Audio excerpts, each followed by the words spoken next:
বাসীৰ কাৰণে এটা ভাল খবৰ লৈ আহিছোঁ আৰু দৰকাৰী খবৰ লৈ আহিছোঁ। গোটেই অসমবাসীয়ে খবৰ মোৰ এই চেনেলত শুনিব। আৰু এই খবৰটো হৈছে যে শিৱসাগৰ সমষ্টিৰ বিধায়ক অখিল গগৈ ডাঙৰীয়াই এটা খবৰ দিছে অসমবাসীলৈ। আৰু সেই খবৰটো হৈছে যে শিৱসাগৰত এটা পৰিয়ালৰ ভোটাৰ লিষ্টত হিন্দীভাষী মানুহৰ নাম সোমাই দিছে। আৰু এইটোলৈ অখিল গগৈয়ে মন্তব্য কৰিছে আৰু দুখ প্ৰকাশ কৰিছে যে এনেকৈ বাহিৰৰ পৰা মানুহ আনি অসমত নাগৰিকত্ব দি পেলাই শিৱসাগৰ সমষ্টিৰ বিধায়ক অখিল গগৈক হৰুৱাব খুজিছে বিজেপি চৰকাৰে। আপোনালোকে চাওক স্ক্ৰীনত এই ভিডিঅ'টো চোৱাৰ পিছত আপোনালোকে নিজেই বুজি পাব অখিল গগৈ ডাঙৰীয়াই কি মন্তব্য কৰিছে। এই অখিল গগৈ ডাঙৰীয়াৰ এই মন্তব্যটো আপোনালোকলৈ মই দেখাইছোঁ, আপোনালোকে শুনক। শিৱসাগৰত আজি এটা পৰিয়াল মোৰ ওচৰলৈ আহিছিলে অলপ আগতে। তেওঁলোকৰ ভোটাৰ তালিকাখন মোৰ ওচৰলৈ লৈ আহিছে। এই ভোটাৰ তালিকাখন দেখুৱাইছোঁ। অখিল গগৈ ডাঙৰীয়াই ভোটাৰ তালিকাত খেলি মেলি কৰা ভোটাৰ তালিকাখন দেখুৱাইছে, আপোনালোকে চাওক শুনক। তিনিটা ৰঙাত আপোনালোকে দেখিবলৈ পাব যে এই ৰঙা তিনিটাত তিনিটা বিহাৰী মানুহৰ নাম নতুনকে তাতে মনে মনে অন্তৰ্ভুক্ত কৰিছে। বিহাৰী মানুহৰ নাম আনি সোমাই দিছে বেলেগৰ ভোটাৰ লিষ্টত। সেইটো অখিল গগৈ ডাঙৰীয়াই দাবী জনাইছে যে অসমবাসীয়ে প্ৰত্যেকে নিজৰ নিজৰ ভোটাৰ তালিকা চেক কৰিব লাগে। আৰু যদি তেনেকুৱা ধৰণৰ অসুবিধা পাইছে লগে লগে অখিল গগৈৰ লগত যোগাযোগ কৰিব দিছে। শিৱসাগৰ নাম মমিনুৰ ৰহমান, পিতা মিজানুৰ ৰহমান, ঘৰ নম্বৰ 12। তেওঁ এজন 27 বয়সীয়া মানুহ। তাৰপাছত ৰিজৱান ৰহিম, তেওঁৰ ঘৰত 23 বছৰ বয়সীয়া মানুহ। তেওঁলোকৰ এই দুটা নাম আৰু আছে। 3 নম্বৰ নামটো হ'ল আহমদ আলী ৰহিম, তেওঁ 22 বছৰ বয়সীয়া। এই তিনিজন মানুহ থকা এই ঘৰটোত কি কৰিছে, তিনিটা নতুন মানুহৰ নাম ইয়াত অন্তৰ্ভুক্ত কৰি দিছে ভুৱাকে। সেই মানুহঘৰ নাথাকে। সেই মানুহঘৰৰ পৰা মোৰ ঘৰলৈ আহি আমাৰ ওচৰলৈ আহি কৈছে যে আচৰিত ধৰণে যিটো ড্ৰাফ্ট ভোটাৰ তালিকা ওলাইছে, ড্ৰাফ্ট ভোটাৰ তালিকাত এই নামকেইটা সোমাইছে। এক সোমাইছে গীতা দেৱী, স্বামীৰ নাম গৌতম চাহু, ঘৰ নম্বৰ 12। এই মমিনুৰ ৰহমানৰ ঘৰৰ 12 নম্বৰটোত তেওঁলোকৰ নাম দি দিছে। বয়স 51, লিংগ মহিলা। মমিনুৰ ৰহমানৰ ঘৰৰ নম্বৰ 12, তাতে তিনিজন সদস্য আছে। তাতে 3জন বিহাৰী মানুহ আনি সোমাই দিছে। আপোনালোকে চাওক অখিল গগৈ ডাঙৰীয়াৰ কোৱা মন্তব্য। বয়স 21, লিংগ পুৰুষ। এনেকৈ আমি দেখিবলৈ পালো যে আমাৰ বিধানসভা সমষ্টিৰ মাত্ৰ এঘৰ মানুহৰ ভিতৰত সেই মানুহঘৰত অকল তিনিজন মানুহ আছে।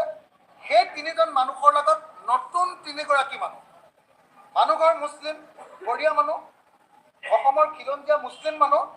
তেওঁলোকৰ লগত গীতা দেৱী, কৰণ চাহু আৰু গৌতম চাহু অমিত চাহু নামৰ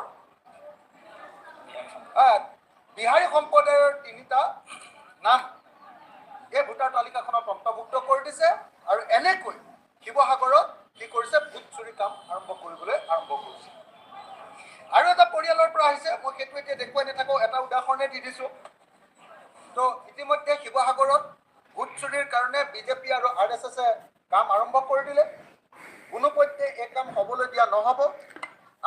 অখিল গগৈ ডাঙৰীয়াই কৈছে যে শিৱসাগৰত বিজেপি আৰু RSSে মিলি ভোট চুৰি কাম আৰম্ভ কৰিছে। অসমীয়া মুছলমানৰ ঘৰৰ নম্বৰ 12 শিৱসাগৰ সমষ্টিৰ। সেই 12 নম্বৰ ঘৰখনতে বিহাৰী সম্প্ৰদায়ৰ মানুহ আনি 3জনক অন্তৰ্ভুক্ত কৰাইছে।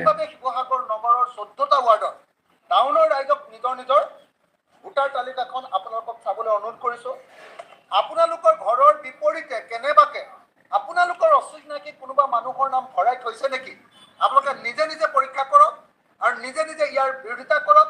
নিজে আপোনালোকে ইলেকশ্যন অফিচলৈ অফিচলৈ গৈ তাৰ অখিল গগৈ ডাঙৰীয়াই কৈছে অসমৰ মানুহক শিৱসাগৰ সমষ্টিৰ মানুহক শিৱসাগৰ জিলাৰ মানুহক যে প্ৰত্যেকেই নিজৰ নিজৰ ভোটাৰ তালিকা চেক কৰিব লাগে আৰু তাতে অচিনাকি মানুহৰ নাম সোমাই আহিছে নেকি সেইটো চাব লাগে। যদি অচিনাকি মানুহৰ নাম সোমাইছে তেতিয়াহ'লে আপোনালোকে নিজে নিজে প্ৰতিবাদ কৰক আৰু অখিল গগৈ ডাঙৰীয়াৰ লগত যোগাযোগ কৰক। ফুকন নিবাসত গৈ আপোনালোকে মোক যোগাযোগ কৰিব পাৰে। আপোনালোকে মোৰ এই চেনেলটো চোৱাৰ পিছত যিসকলে ছাবস্ক্ৰাইব কৰা নাই প্ৰত্যেকে ছাবস্ক্ৰাইব নকৰাকৈ নাযাব। আৰু এই যে অসমত যে ভোট চুৰি কাম আৰম্ভ হৈছে, বাহিৰৰ পৰা মানুহ আনি যে বেলেগৰ ভোটাৰ লিষ্টত নাম সোমাই দি আছে, এই সম্পৰ্কে আপোনালোকৰ মতামত কি? যদি আপোনালোকে অসমবাসীয়ে নিজৰ মতামত দাঙি ধৰক আৰু মোৰ চেনেলটো লাইক শ্বেয়াৰ কৰিবলৈ অনুৰোধ কৰিলোঁ। বহিৰাগতৰ দখললৈ নিব খোজা হৈছে তাৰ বিৰুদ্ধে প্ৰতিবাদ সাব্যস্ত কৰক। ধন্যবাদ। এনেদৰে বাহিৰৰ পৰা মানুহ আনি অসমৰ ভোটাৰ লিষ্টত নাম সোমোৱাই দি অসমখন বহিৰা মানুহৰ হাতত গতাই দিব বুলি অখিল গগৈ ডাঙৰীয়াই মন্তব্য কৰিছে। আপোনালোকে দেখিলে এনেদৰে যদি বাহিৰৰ পৰা মানুহ আনি অসমৰ মানুহৰ ভোটাৰ লিষ্টত নাম সোমাই দিয়ে তেতিয়াহ'লে কি পৰিস্থিতি হ'ব? আৰু এনেদৰে হয়তো বিজেপিয়ে অসমত 2026ত বিধানসভাৰ ইলেকশ্যনত জয় হ'ব খুজিছে।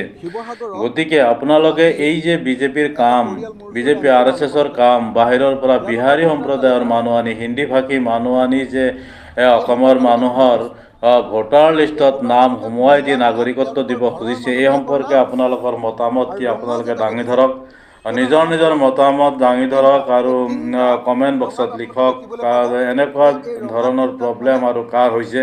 যদি হৈছে অখিল গগৈ ডাঙৰীয়াই নিজৰ মোবাইল নম্বৰ কৈ দিছে, সেই নাম্বাৰত কণ্টেক্ট কৰি অখিল গগৈ ডাঙৰীয়াৰ লগত যোগাযোগ কৰক। মই আপোনালোকক গাই দিছোঁ।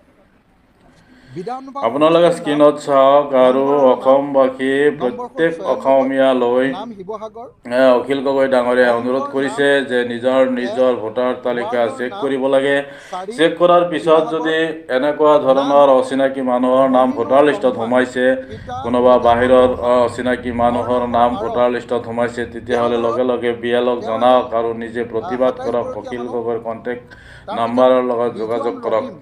তেওঁৰ ঘৰত তেওঁ 23 বছৰ বয়সীয়া মানুহ। এই খবৰটো পাই আপোনালোকৰ কেনেকুৱা লাগিল? যদি আপোনালোকে অসমীয়া হয়, অসমবাসী, তেতিয়াহ'লে আপোনালোকৰ মন্তব্য কি হ'ব কমেণ্ট বক্সত লিখক।